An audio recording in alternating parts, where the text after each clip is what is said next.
Jansen Visconti on the call there. There's strike one to Dominic Canzone. The second most important Dominic in the ballpark today. Dominic Cotroneo is number one in all of our books. Stats man to the stars. Post-game call-in show on TMJ. Yeah, he gets in here about the same time as Sophia, right? One of the first to show up. They're the grinders. One of the last to leave. Our Dominic, he's got a big YouTube page going right now. You got to check that out, Brewers fans. He's killing it. All kind of content. Fly ball to left. Frelick will put it away for out number one. He's got a lot going on. I mean, before the game, during the game, after the game. He's a multimedia star, that Dom Cotroneo. Mixing a few loops out at Aaron Hills as a caddy too. I'm trying to get on his YouTube page. You know, he's got a young following. I think it'd be good for our Q rating if we would go on his YouTube page together. He hasn't asked yet. YouTube? YouTube, yeah, YouTube. You know what that is? I do.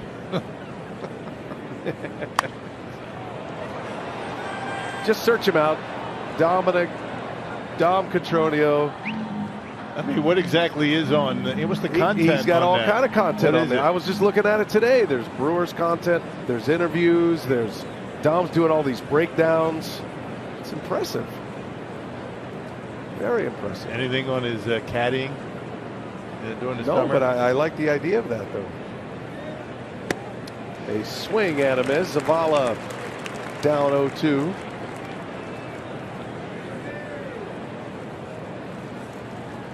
I think it could be a good alternate channel for you and I, like things we can't say on television. Maybe we can go to Dom's YouTube page, you know, let it fly a little bit. You think we should do that, huh? That'd probably be a bad idea. Yeah, I don't think so. You heard BA and Rock. That was really nice and unprompted.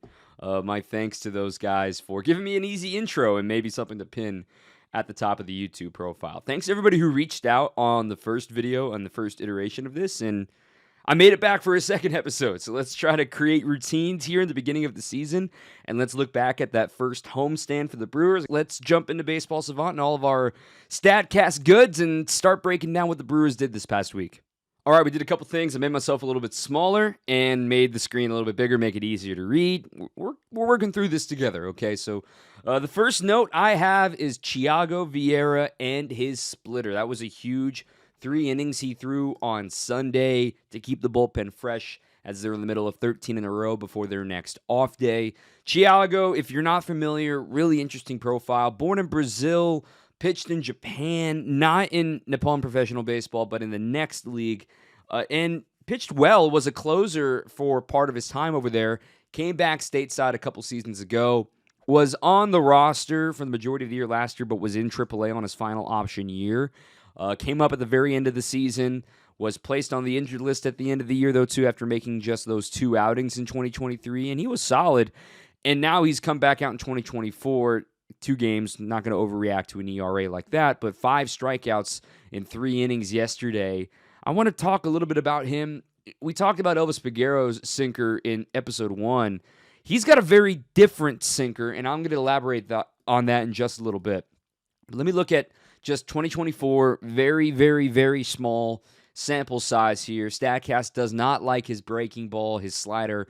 They don't mind his sinker so far in the early year. Not a lot of hard contact against him so far. Helps to get a lot of strikeouts, obviously, with a 98 percentile hard hit rate. But the barrel rate probably jumped because of the home run he allowed in yesterday's 9th inning as he was starting to tire out. Looking at the arsenal, looks like those 4-seamers are just anomalies. More of a sinker-slider guy, literally 34 and 34, just like Elvis Peguero. He does throw just as hard as Elvis. In fact, nobody's got a hit off of his sinker this year. 0 for 7 with 3 strikeouts. This is going to lead me to where I start looking at his comparison to Elvis Peguero. We go back to the vertical movement here. And I know I talked about it. It's ironic that I'm starting with sinkers again here. And I talked about how sinkers don't really sink traditionally. They're more about your movement. And he does have solid movement, about 15 inches of horizontal arm side movement for a right-hander. Not as high as Elvis's, but the difference here is only 16 inches of drop, which we talked about like fastball ride and fastball carry in the last one. Sinkers don't generally have that. There are freak sinkers in baseball that have carry. The first one that comes to mind for me is like Josh Hader. While it's technically like it'd be easy to think it's not technically a sinker, but it is a sinker. It just, his arm slot and the way he delivers the baseball and the uncurling make it like it really stays on that plane. Thiago is showing signs that he kind of has one of those too. Now, you may be thinking, well, Dom, why is that blue right there then? This is just by default because inches of drop when it comes to sinkers. So normally they would drop more than this. 19 or so inches of drop is probably league average according to this. What that also means, though, is, again, it's staying on that plane. So what I'm going to do with that data is I'm going to come up here to the leaderboards. We can go to the pitch arsenal stats. Let's just go ahead and take a peek at run value. Do not see any Brewers. We got Bukowskis' run value in there. Colin Ray's sinker has generated some run value. Elvis Peguero. There's Thiago, so nothing crazy jumping off. I still love that 0. Let's go ahead and switch this over now to pitch movement. We're going to go here, pitch movement. We'll change things to the sinker. Let's update that. So here's all the movement profiles of sinkers. Okay, so we got glove side movement on our x-axis and vertical movement on our y-axis, which is pretty easy to follow.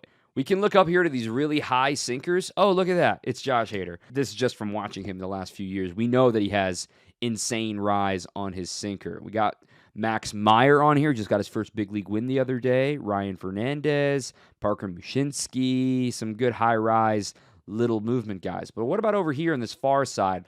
Lots of movement and still good rise. Reed Garrett, Trevor McGill. Now, I think that's an anomaly. He throws a traditional four-seamer. Michael Tonkin just got DFA'd. There's the guy we talked about in last week's episode, Ryder Ryan. Hey, old friend Adrian Hauser. So there's the big difference, right? He does not have a lot of rise, but he has a ton of arm side movement. So we come here to vertical movement, right? We just saw it blue on Thiago's page. So Yennier Cano, who's got an insane sinker, his is like a nasty bowling ball sinker, if you will, where it is meant to drop and fall off the table. 33 inches of vertical movement, almost 10 inches more than the league average. That's ridiculous. That's why he gets so many ground balls, and it's his primary pitch. He still gets a good amount of arm side movement, too, at 17 inches. That's why he has one of the best sinkers in the game. But if I want to flip this, right, I want to see the sinkers that have the most ride, and that might be where we find Thiago. Of course, we find Josh Hader, like we just talked about. He carries 10 inches less than average of other sinkers. I don't see Thiago on here. We got to scroll down a little bit. There he is, 40th, but still 3.3, 16. So let's just go ahead and look at the standard movement total. He might pop up a little higher. There he is at 12th, at 16. But you see his horizontal is pretty pedestrian. When we switch that one, we see Elvis Peguero's sinker pop up again. So that's where the difference is. Elvis has both depth and horizontal, whereas Thiago's does not have depth. I know we see Trevor McGill there, but again, only 2 of them. I think that's an anomaly. You've got Thiago. He has ride, but not as much arm side. So just because this is blue doesn't necessarily mean it's a bad thing. That's something to monitor this year with Thiago Vieira. Next up, I tweeted this about Colin Ray's fastball command. I'm going to go to yesterday's box score. I'm going to go here to Illustrator, or I'm going to go rather to the game, go to the player breakdowns. So he threw 24 sinkers, 18 four-seamers, and 16 cutters. And just doing the quick math in my head, that's 34. That's 58 fastball variations, right? Cutter is a type of fastball. It's a cut fastball. Four-seam fastball. A sinker is like a two-seam fastball. He was in the zone. Now, over here on plate discipline, I'm just getting a feel for it here. His zone rate, as far as this is regardless if it was swung at, hit at, whatever, or if it was called a strike, pitches in the StatCast zone. 81% of his cutters were in the zone. 67% of his fastballs were in the zone. And then 63% of his sinkers were in the zone. Called strike whiff rate, CSW rate, that's a really good indicator because these are some of the things that the pitcher can sort of control, not necessarily whiffs, but called strikes, people always are chasing, whiffs and swings and misses. And yeah, that's fine. But you know what's better than that? not swinging and getting a called strike. And a guy like Colin Ray, he doesn't mind contact against him, but he wants to get you out in 3-4 pitches or less. We saw him really hit that groove from like the second and third inning on. After he allowed that second run in the second inning, he really locked things down and was tremendous the rest of the way. So this suggests to me, 54% called strike whiff rate. So that means 54% of his 24 sinkers, so 13 of his 24 sinkers were either a called strike or swing and miss. That's a very good rate. So now I'm going to go back to the search here. I'm going to look for called strike whiff rate on his sinker for his last 2 seasons if he's had one better than that. So I'm going to go to the sinker. I want swings and misses and called strikes. So I'm going sinker, swing and miss, or called strike in the last 2 seasons. I'm going to change the pitcher to be Colin Ray. And I want this to be player and game, and I want it to be by pitch percentage because we're looking for a rate here. And change total parameters. This is one of the key tools if you're ever doing your own searches to not forget about, to make sure you don't just have the full season or the full game of pitches in there. We're only specifically looking for sinkers in this case, so we want to make sure we whittle it down to sinkers. So what this is going to do, in layman's terms, we are only looking for all the sinkers that he threw by changing this.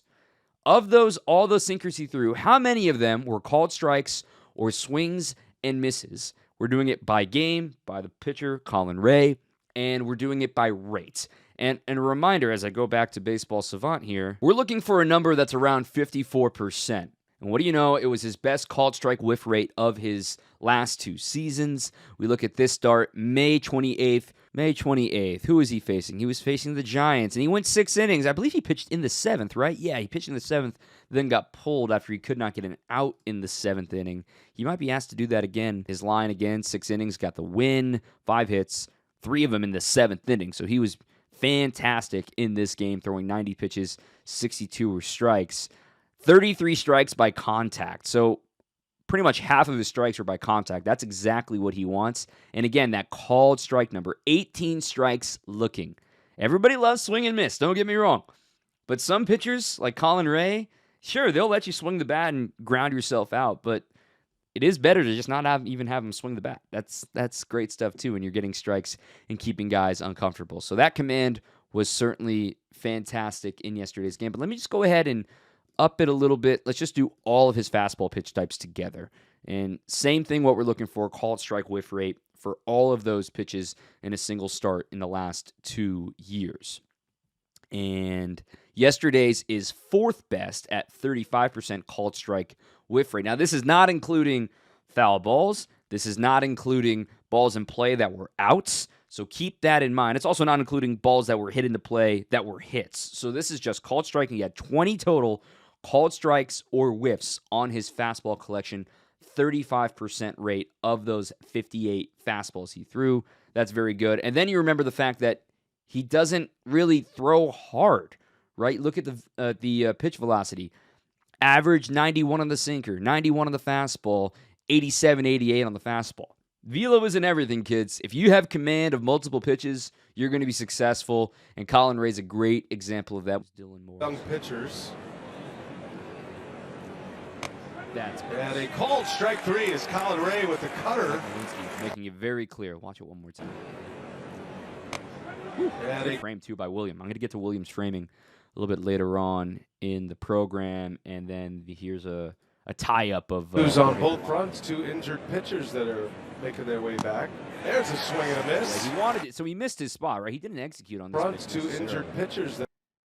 William wanted it high and tight. That's a great pitch to a lefty from a righty, especially a sinker that looks like it's coming at your belt buckle and then darting on the inside corner. He misexecuted, but got away with it. That are making their way back.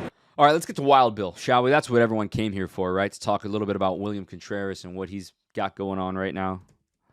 I can't actually type Wild Bill. I talked about this plenty times on post-game shows and during spring training, and Kurt Hogue wrote this in his article during spring training about what the Brewers are expecting out of William Contreras this season. And there's a Mamba challenge, if you will, where the Brewers are challenging him. Get another Silver Slugger award. He was just given his on Saturday night. Earn a Gold Glove because they believe in him defensively. We saw him make his huge gains with the framing numbers last season. earn his second All-Star, but this time as a catcher, and that's where Brewers fans can help send him to Arlington because fan vote is such a massive part of this. If they believe he's the best catcher in baseball, vote like he's the best catcher in baseball when voting opens next month. And then also, the fourth one is be top 5 in MVP voting. And for catchers, that's extremely difficult to do.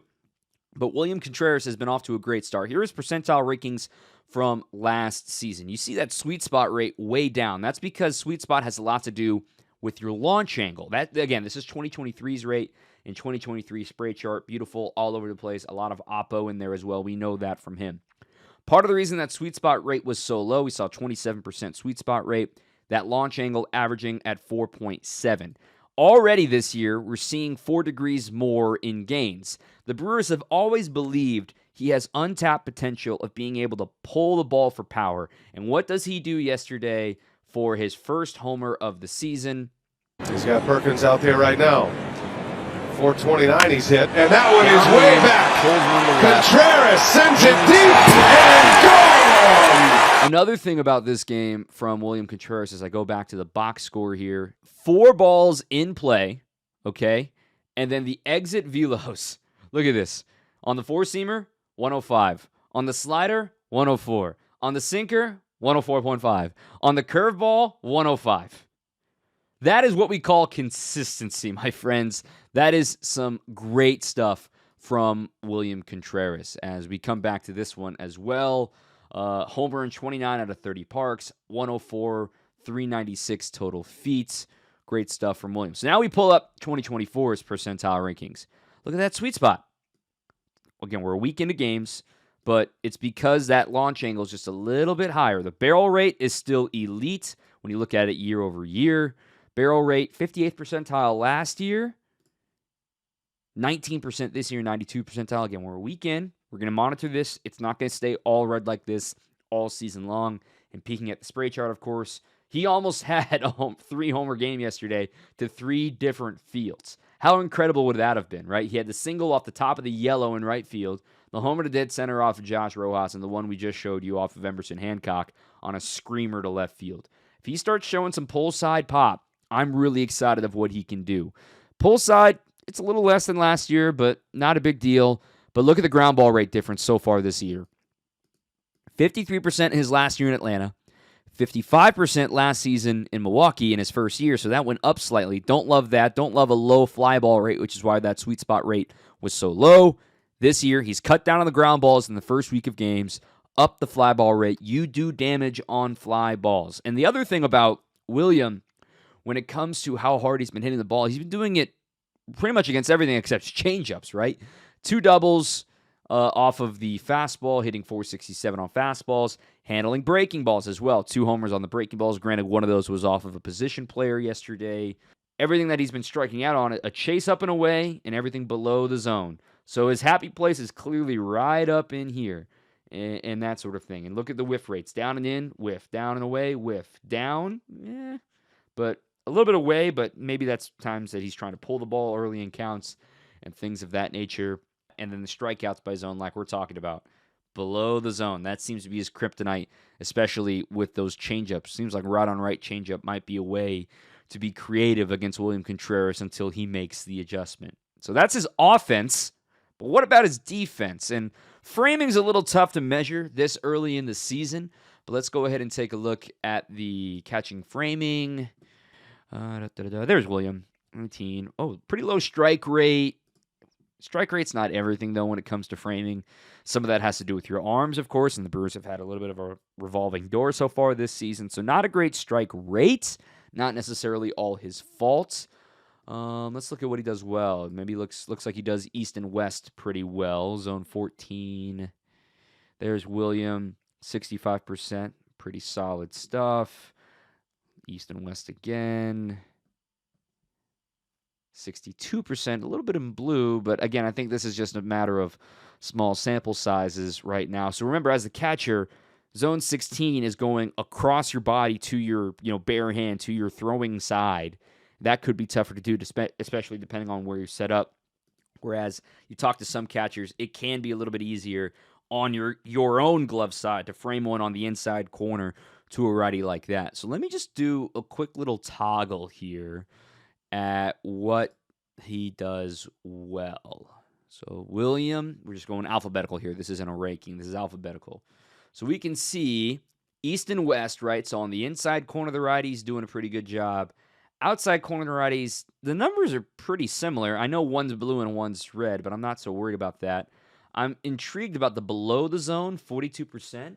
So let's just make mental notes of these numbers, okay? 65, 62, and 42. I'm just going to go ahead and copy and paste this leaderboard and switch it to 2023. We're still in alphabetical. Let's go to William. Okay, so this is 2023. Making sure, I got to update this. Okay, 2023, William Contreras and zone chart. Hey, old friend Vic. Okay, here he is. He was 58% on the inner third, 65% on the outer third, and 56% stealing at the bottom of the zone. Okay, so let's start there. 56% at the bottom of the zone. So far this season, let me arrange these tabs real quick. So far this season, bottom of the zone, 42%. Last season, bottom of the zone was 56%. So probably will improve that rate as the season goes along. I mean, look at these sample size. Over 3,000 pitches caught last season. We're at 203. So we are so early in this. Inside corner, 65%, 58% last year. So we'll monitor if that's improvement to stick around, but still getting majority of the pitches called strikes in the shadow of the zone on the inside corner. And then on the outer half, 65%. And I know it's blue right now, but 62%, which I'm not worried about at all, which is good rate. Again, look at that low total. We'll see how that goes. Also, no one's attempted a stolen base against William yet defensively. So we haven't been able to see his caught stealing attempts and that sort of thing. His catching runs saved based on framing has certainly helped with 8 runs saved framing, 1 run saved blocking, -1 run on stolen base attempts. But again, nobody's attempted at them this season. A big fat 0 on attempts. So we'll have to wait and see because the Reds love to run. We may see that this 4-game series against Cincinnati. Next up is the Brewers' defense overall. We'll go, again, understanding we're early in this, and we'll just go to outs above average. I'm trying to stay to the public-facing stuff here right now. I'm surprised to see Jackson here at 2 outs above average. I guess, the play that he made in Citi Field going up against the wall is an out above average. Maybe a ball coming in was certainly one that he could have got. Up to the player's left is one, so toward the line is a nice play that he gained some success on. Who else is here? Terang's got 2 outs above average already, no surprise. Willie's got an out above average, no surprise. Sal's got an out above average in center field. And that's it for that. But let's just go ahead and look at it by team. Fielding team. 2024. Oh, lo and behold, Brewers are in first place already. 7 outs above average. Royals, Tigers, Braves, Rangers. Good company. Who's the worst team? The A's and the Marlins. Oh, geez, that's not good. But once again, as our eye test matches, the Brewers' defense continues to be fantastic in the early goings of the season. Do we have anything on outfield catch? Probably. I don't think there's been any crazy plays for the Brewers this year. He's had 1 opportunity on a 5-star catch, did not make the play. He's 1 for 1 on 4-star catches. So let's go to Jackson's defense here. Let's see if we can learn something new. Go to fielding. Scroll down, see fielder runs 0. But that's a little bit about advanced opportunities, holds, that sort of thing. We've seen a 95 on the throw, outs above average, in toward left. So there's his starting depth. 2-star plays. All right, here we go. This is the chart we're looking for. You can see it. We can look at 2-star catches, which are plays you should make. 3-star catches. He's made 2 of them. So let's go ahead and look at that. Another punch to right field. On comes Churio. Yeah, and he makes the sliding grab to get Alonso. 81 miles an hour off the bat in your first week in the big leagues. Yeah, nice play there. I'm fine with that. How about this one? Carlos Correa. Kepler down the right field line. Churio That was a great read. makes the catch right at his knees. Down the right field. Wave. To right. Churriel over and You got to remember, so with Junis on the mound, this is only his first game ever playing defense in right field at American Family Field. Another dying quail, 85 off the bat, not hit well. And it's so hard to read, right, because it's a left-handed hitter. And it looks like an on-time swing. And it's your first time dealing with that extra deck that you don't see in AAA, right? That extra, okay, is it in the ribbon board? Is it above the ribbon board? I got to make sure I track it on its way up. And you see an on-time swing, and you're thinking it's scalded, and then you realize, oh, no, I got to break in. Churriel over, and Churriel makes the catch. Kirilloff. Above average play. Let's look at, do we have any 4-stars? We do have a 4-star. That's probably from the opening week. That's a Another full count for Peralta, his fourth already. And Nimmo rifles one to right field, but Churriel is there to make the jump and catch. Almost took it. Very nice. Another full. And now, let's see, the 5-star play that he did not make. 5% catch. Been looking on So, a let's see. 2-strike Friday. fastball. And he swings and rips that one to right. And Churriel plays it over his head on a bounce. Raleigh ties it with a single. That was played well by That was when the inning started to unfold on on Fred. a 2-strike fastball. And he swings Scalded, though. 110 off the bat. and rips that one to That's right. exactly what we're talking about there with the on-time swing versus a not on-time swing. On-time swing, he broke back, he read it well, but it was just crushed too hard. Again, a 5% catch probability means he was not supposed to catch the ball. But compare this swing. Let me just go ahead and do it side by side here. Watch this swing.